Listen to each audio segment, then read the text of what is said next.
Assalamualaikum warahmatullahi wabarakatuh. Alhamdulillah jumpa lagi di channel ini. Selawat dan salam selalu dan tetap tercurahkan kepada junjungan kita Nabi besar Muhammad sallallahu alaihi wasallam. Allahumma sholli ala sayyidina Muhammad wa ala ali sayyidina Muhammad. Harapan dan doa saya semoga saudaraku semuanya selalu diberikan kesehatan, dilapangkan rezekinya, diampuni dosa-dosanya, dan dipanjangkan umurnya. Namun sebelum lanjut, dengan kerendahan hati saya mengajak Anda semuanya untuk bergabung di channel ini dengan cara menekan tombol subscribe dan menuliskan doa-doa dan harapan kalian di kolom komentar sehingga kita bisa amini bersama. Dengan begitu, mudah-mudahan harapan dan cita-cita kita semua segera dikabulkan oleh Allah Subhanahu wa taala. Amin ya robbal alamin. Ilyas adalah seorang nabi yang disebutkan di dalam Al-Quran dan jarang sekali orang-orang membahas tentang kisahnya. Menurut sebuah riwayat, Nabi Ilyas ini memiliki postur badan 5 kali lebih tinggi dari Nabi Adam alaihissalam. Dikatakan bahwasanya tingginya Nabi Ilyas 150 meter. Maka benarkah riwayat tersebut? Untuk teman-temanku seiman, mohon untuk menonton video ini sampai habis agar tidak terjadi kekeliruan dan salah paham. Untuk itu, di video kali ini kita akan membahas tentang kisah Nabi Allah Ilyas alaihissalam. Nabi Ilyas diperkirakan hidup pada tahun 910 sampai 850 sebelum Masehi. Al-Quran hanya sedikit saja mengisahkan tentang Nabi Ilyas ini, yaitu di surat Al-An'am dan As-Saffat. Namun ada khilaf dari para ulama tentang siapakah sebenarnya Nabi Ilyas ini. Di dalam riwayat Ibnu Mas'ud, Ilyas adalah Nabi Idris. Sedangkan menurut pendapat para ulama ahli tafsir lain mengatakan Ilyas bukanlah Idris. Ilyas adalah keturunan dari Nabi Harun bin Imran yang tak lain Harun ini adalah kakak kandung Nabi Musa bin Imran. Jika kita melihat di dalam Al-Quran, di surat Al-An'am ayat 84-85, disimpulkan bahwasanya hanya ada 2 kemungkinan dari mana Ilyas berasal, yaitu dia merupakan keturunan Nuh atau yang kedua, Ilyas adalah keturunan dari Ibrahim. Dan jika melihat dari silsilah Nabi Idris, Idris bukanlah keturunan Nuh, apalagi Ibrahim. Idris hidup dan diutus jauh sebelum kedua nabi tersebut. Jadi pendapat sebagian besar para ulama mengatakan Ilyas bukanlah Idris, tetapi beliau adalah keturunan dari Nabi Harun alaihissalam, nabi yang berasal dari kaum Bani Israel. Imam Ibnu Katsir telah meriwayatkan dalam bukunya tentang silsilah keluarga Nabi Ilyas. Ini bermula dari kisah Nabi Harun yang merupakan leluhur dari Nabi Ilyas alaihissalam. Harun diangkat menjadi nabi oleh Allah Subhanahu wa taala pada masa Nabi Musa. Jadi, setelah Musa diangkat menjadi nabi, Musa memohon kepada Allah Subhanahu wa taala untuk mengangkat Harun, yang tak lain adalah kakak kandung Nabi Musa untuk menjadi nabi juga. Karena saat itu Nabi Musa butuh seorang juru bicara untuk bisa berdakwah kepada kaum Bani Israel. Sebab sejak kecil, Nabi Musa mengalami kesulitan untuk berbicara. Maka diangkatlah Harun menjadi nabi untuk menemani dakwahnya Musa. Di dalam Al-Quran sendiri, nama Nabi Harun sering disebutkan berdampingan dengan kisah Nabi Musa alaihissalam. Nabi Harun ini memiliki kemampuan yang luar biasa dalam berbahasa dan merangkai kata-kata. Maka Harun dinilai cocok untuk mendampingi Musa pada masa itu. Dan Nabi Ilyas ini berasal dari keturunan Nabi Harun alaihissalam. Nabi Ilyas diutus Allah Subhanahu wa taala di daerah yang bernama Balabak yang terletak di daerah Damaskus. Balabak ini adalah sebuah kota yang masyarakatnya menyembah patung berhala. Patung-patung berhala yang mereka sembah itu bernama Baal. Maka kota mereka dinamai serupa dengan berhala yang mereka sembah. Berhala Baal menjadi kota Balabak. Dikisahkan, berhala Baal ini adalah sebuah patung yang terbuat dari emas dan ditempatkan di bukit-bukit yang tinggi. Ada pula ahli tafsir lain yang mengatakan bahwasanya Baal adalah nama seorang perempuan. Nah, mereka dikatakan menyembah tokoh seorang perempuan di kota itu. Tapi pendapat yang lebih kuat adalah bahwasanya Baal adalah nama patung berhala yang disembah oleh kaum itu. Nabi Ilyas setiap hari mendakwahi kaum ini dan raja mereka supaya mereka semua bertauhid, hanya menyembah kepada Allah Subhanahu wa taala. Tapi rupanya mereka tidak mau mengikuti ajakan dari Ilyas. Raja dan masyarakat saat itu telah mendustakan nabi mereka. Setelah bertahun-tahun mereka didakwahi, akhirnya mereka pun merasa jengkel dan risih kepada Nabi Ilyas. Mereka menganggap Ilyas hanyalah pengganggu dan sering mengancam mereka dengan azab-azab.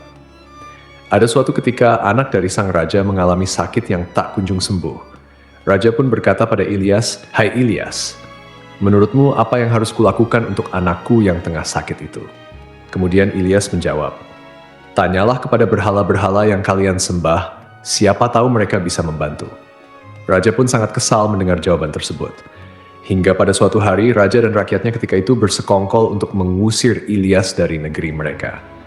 Jadi ketika Nabi Ilyas mendatangi mereka untuk berdakwah, kemudian mereka pun melempari Nabi Ilyas dengan batu-batu.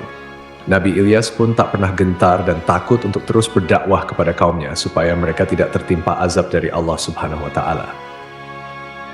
Akhirnya pada suatu hari, ketakutan Nabi Ilyas pun muncul karena diketahui bahwasanya ada kabar kalau masyarakat di negeri itu mau membunuh Nabi Ilyas. Dan pada akhirnya mau tidak mau Nabi Ilyas pun pergi meninggalkan negeri itu. Beliau pergi ke suatu tempat yang aman dan tinggal di sebuah gua selama pelarian itu. Setiap hari Allah Subhanahu wa Ta'ala memberikan bantuannya berupa burung gagak yang membawa makanan untuk sang nabi. Pada suatu hari, bencana pun datang kepada negeri yang ditinggalkan oleh Nabi Ilyas alaihissalam.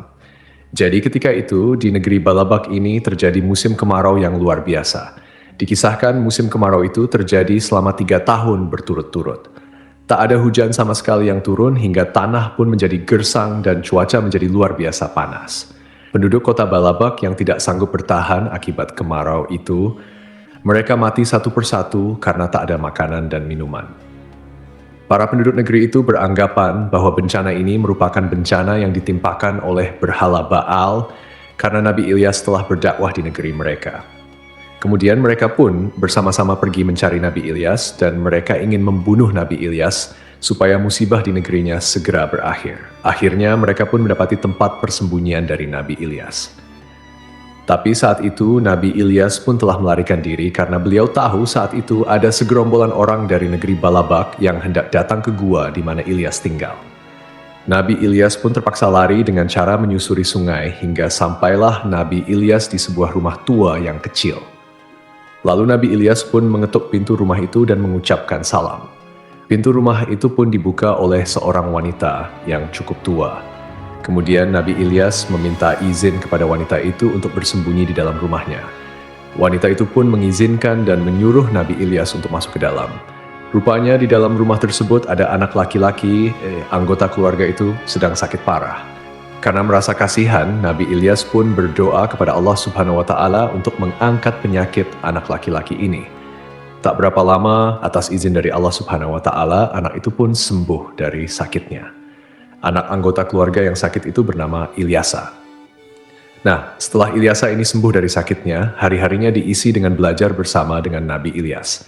Hingga pada suatu hari, Allah Subhanahu wa Ta'ala mengangkat Ilyasa menjadi seorang nabi yang kita kenal dalam Islam sebagai Nabi Allah Ilyasa. Teman-temanku seiman, singkat cerita, setelah Nabi Ilyas mengetahui kabar kalau Raja Zalim di negerinya telah meninggal, Nabi Ilyas dan Ilyasa pun mendatangi negeri Balabak tersebut dan keduanya mulai mendakwahi kembali masyarakat di negeri itu. Tapi saat itu rupanya musibah kemarau parah di negeri Balabak itu belum berakhir. Selama negeri itu ditinggalkan oleh Nabi Ilyasa, sebagian besar masyarakat di negeri itu telah banyak yang meninggal dunia. Akhirnya, Nabi Ilyas pun membuat suatu perjanjian kepada masyarakat. Apabila mereka mau meninggalkan sesembahan mereka dan bertobat kepada Allah Subhanahu wa Ta'ala, maka Nabi Ilyas akan berdoa kepada Allah untuk mengakhiri azab di negeri tersebut. Karena orang-orang pun telah berputus asa dan tak tahu lagi apa yang harus dilakukan, dengan terpaksa mereka pun mengikuti saran dari Nabi Ilyas. Setelah itu, mereka mulai menghancurkan berhala-berhala mereka, dan kemudian mereka semua bertobat untuk kembali ke jalan yang benar. Setelah janji mereka sudah dijalankan, Nabi Ilyas pun berdoa meminta hujan kepada Allah Subhanahu wa Ta'ala. Tak lama setelah itu, Allah mengabulkan doa dari Nabi Ilyas. Negeri itu pun turun hujan dengan derasnya, hingga berakhirlah penderitaan mereka karena azab kemarau tersebut. Setelah keadaan di negeri Balabak sudah kembali normal, hewan ternak dan kebun mereka telah menghasilkan banyak makanan. Masyarakat di negeri ini kembali menyembah berhala. Artinya ketika itu masyarakat di negeri Balabak ini kembali ke setelan pabriknya. Mulailah ketika itu orang-orang membuat patung-patung kembali dan negeri itu menjadi di negeri penyembah berhala lagi. Nabi Ilyas pun berdoa kepada Allah Subhanahu wa Ta'ala untuk dibukakan kembali hati kaumnya. Namun akhirnya negeri itu dilanda kemarau lagi dan ini lebih parah daripada sebelumnya. Di akhir kisah, Nabi Ilyas pun pergi meninggalkan kaumnya yang durhaka itu. Menurut suatu riwayat, tak lama setelah Nabi Ilyas pergi, beliau pun wafat dengan cara diangkat oleh Allah ke langit. Hadis tentang wafatnya Nabi Ilyas itu disebutkan oleh Wahab bin Munafik yang menyatakan bahwa saat itu Ilyas berdoa kepada Allah untuk mencabut nyawanya karena kaumnya telah ingkar dan mendurhakainya. Kemudian datanglah seekor binatang yang warnanya merah seperti api. Lalu Nabi Ilyas pun menaiki binatang tersebut dan Allah Subhanahu wa Ta'ala menumbuhkan sayap di tubuh Nabi Ilyas serta memakaikan pakaian yang terbuat dari cahaya. Setelah itu, Allah Subhanahu wa Ta'ala merubah Nabi Ilyas menjadi malaikat, seorang malaikat manusia yang terbang di langit dan berjalan di bumi. Tapi teman-teman, hadis ini mengandung kontroversi dari kisah-kisah Israiliyat. Tidak perlu diyakini kebenarannya dan tidak pula didustakan. Teman-temanku seiman disebutkan oleh Imam Ibnu Katsir dalam bukunya Qisasul Anbiya, bahwasanya setiap tahun Nabi Ilyas dan Nabi Khidir berkumpul dan bertemu di Baitul Maqdis Palestina di bulan Ramadan. Kemudian disebutkan Nabi Ilyas dan Nabi Khidir ini setiap tahun melaksanakan ibadah haji berdua. Jadi katanya setiap musim haji itu pasti di Mekah sana ada Nabi Ilyas dan Nabi Khidir, hanya saja orang-orang banyak yang tidak menyadari kehadiran mereka. Dan ketika keduanya tengah melaksanakan ibadah haji, mereka pun meminum air Zam-Zam. Nah, setelah mereka meminum air Zam-Zam, perut mereka akan kenyang selama 1 tahun penuh. Jadi selama 1 tahun mereka tidak akan memakan makanan apapun, mereka hanya akan minum air Zam-Zam saja di musim haji. Tapi Ibnu Katsir juga menyebutkan tidak ada dalil yang sahih tentang kisah hadis-hadis tersebut. Ibnu Katsir juga berpendapat bahwasanya Ilyas dan Khidir telah lama wafat. Ada juga kisah yang cukup aneh yang dikisahkan oleh Imam Al-Baihaqi. Kisahnya begini teman-teman, pada suatu hari ketika Rasulullah dan para sahabatnya sedang melakukan suatu perjalanan, kemudian mereka pun singgah di suatu lembah. Salah seorang dari sahabat mendengar sayup-sayup ada yang sedang berdoa di lembah itu. Orang yang berdoa itu mengatakan, "Ya Allah, jadikanlah aku umatnya Muhammad sallallahu alaihi wasallam yang dirahmati, diampuni, dan diterima taubatnya." Anas bin Malik berkata, kemudian kulihat sumber suara tersebut, ternyata orang yang sedang berdoa itu adalah seorang laki-laki yang tingginya 300 hasta. 300 hasta ini kira-kira sekitar 150 meter. Luar biasa dan di luar nalar ya teman-teman. Orang ini malah jauh lebih tinggi dari Nabi Adam yang tingginya hanya 30 meter. Kemudian orang yang tinggi besar itu berkata pada Anas, "Hai, siapakah engkau?" Anas pun menjawab, "Aku adalah Anas bin Malik, pembantu Rasulullah Shallallahu Alaihi Wasallam." Orang tinggi besar itu berkata, "Lalu di manakah sekarang Nabi Muhammad Alaihi Wasallam?" Anas menjawab sambil menunjuk ke suatu tempat, "Itu di sebelah sana, beliau sedang mendengarkan pembicaraanmu." Orang itu berkata, "Wahai Anas, pergilah engkau kepada Muhammad Shallallahu Alaihi Wasallam dan sampaikan kepada beliau, saudaranya Ilyas mengirim salam kepadanya." Anas pun kemudian mendatangi Nabi Shallallahu Alaihi Wasallam dan menyampaikan pesan dari orang tinggi besar tadi, yang ternyata orang itu adalah Nabi Ilyas alaihi salam. Maka Rasulullah Shallallahu Alaihi Wasallam pun bangkit dari duduknya dan pergi menemui Ilyas. Setelah keduanya bertemu, mereka pun berpelukan, diteruskan dengan mengobrol. Setelah itu Nabi Ilyas yang tingginya 150 meter itu pun berkata, "Ya Rasulullah Shallallahu Alaihi Wasallam, aku tidak pernah makan kecuali hanya sekali dalam 1 tahun. Dan inilah hari di mana aku harus makan. Bagaimana kalau sekarang kita makan bersama, wahai Rasulullah Shallallahu Alaihi Wasallam?" Kata Anas, tiba-tiba turun ada makanan dari langit, kemudian Nabi Ilyas dan Rasulullah Shallallahu Alaihi Wasallam pun makan berdua. Selepas makan, kami pun salat asyar berjamaah.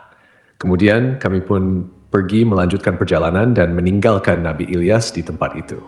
Kata Imam Baihaqi yang meriwayatkan hadis ini adalah hadis yang sangat parah. Kisah ini juga diriwayatkan di dalam kitab Al-Mustadrak karya Imam Al-Hakim. Dan Imam Ibnu Katsir menyatakan kisah tentang Ilyas yang tinggi besar itu adalah hadis yang palsu karena menyelisih hadis-hadis yang sahih dari banyak sisi. Imam Ibnu Katsir juga memberi contoh dalam hadis sahih. Rasulullah Shallallahu Alaihi Wasallam pernah bersabda, "Sesungguhnya Allah menciptakan Adam yang tingginya 60 hasta. Kemudian setelah generasi setelah Adam, tinggi manusia akan semakin tambah pendek." Jadi artinya, Tidak ada manusia yang diciptakan Allah Subhanahu wa Ta'ala lebih tinggi dari Nabi Adam. Sementara di kisah tadi, Nabi Ilyas tingginya 150 meter, 5 kali lipat lebih tinggi daripada Adam. Kemudian Imam Ibnu Katsir juga mengatakan di kisah hadis itu Rasulullah Shallallahu Alaihi Wasallam yang berdiri kemudian mendatangi Ilyas. Ini sesuatu yang tidak benar. Harusnya Ilyaslah yang harus mendatangi Rasulullah Shallallahu Alaihi Wasallam. Karena itulah adabnya, dan karena Rasulullah SAW adalah nabi di antara nabi yang paling mulia. Maka dari itu Imam Ibnu Katsir dengan tegas mengatakan kalau riwayat hadis itu palsu. Wallahu a'lam bishawab. Jadi itulah kisah Nabi Allah Ilyas. Semoga kisah ini bermanfaat. Lebih dan kurangnya mohon dimaafkan. Yang benar datangnya dari Allah Subhanahu wa Ta'ala. Khilaf atau keliru itu datangnya dari saya pribadi sebagai manusia biasa. Sampai ketemu di kisah-kisah seru yang penuh makna selanjutnya. Saya akhiri, wassalamualaikum warahmatullahi wabarakatuh.